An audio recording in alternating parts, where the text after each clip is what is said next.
Tampang bersih dua begal pelaku pembunuhan mahasiswi Unsri tampak memelas ngaku tak sengaja ketemu korban.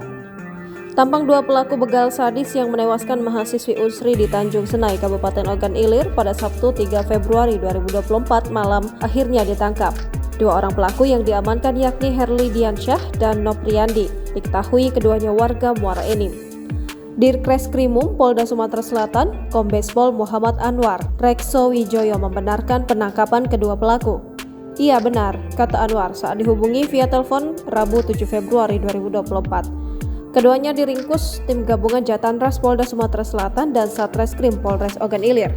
Dari tangan kedua pelaku, polisi mengamankan sejumlah barang bukti, diantaranya senjata api rakitan jenis revolver. Barang bukti lainnya yakni sebuah sarung pisau dan 1 unit sepeda motor matic hasil kejahatan. Terbaru, para pelaku pun ditampilkan pihak kepolisian di depan wartawan dengan memakai baju tahanan serta tangan diikat. Keduanya nampak bersih dengan sesekali menunjukkan wajah memelas serta menunduk. Salah seorang pelaku mengaku jika mereka tak sengaja melintas dan bertemu korban di lokasi kejadian saat itu. Disebutkannya jika para korban tersebut bukanlah target mereka yang sudah ditentukan dan sedari awal memang tidak mengikuti korban.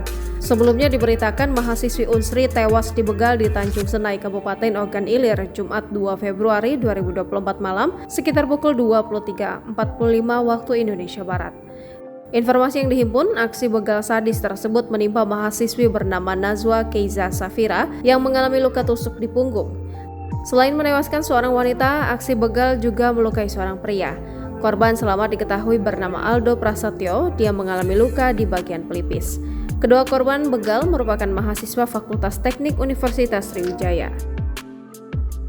Download Tribun X sekarang, menghadirkan lokal menjadi Indonesia.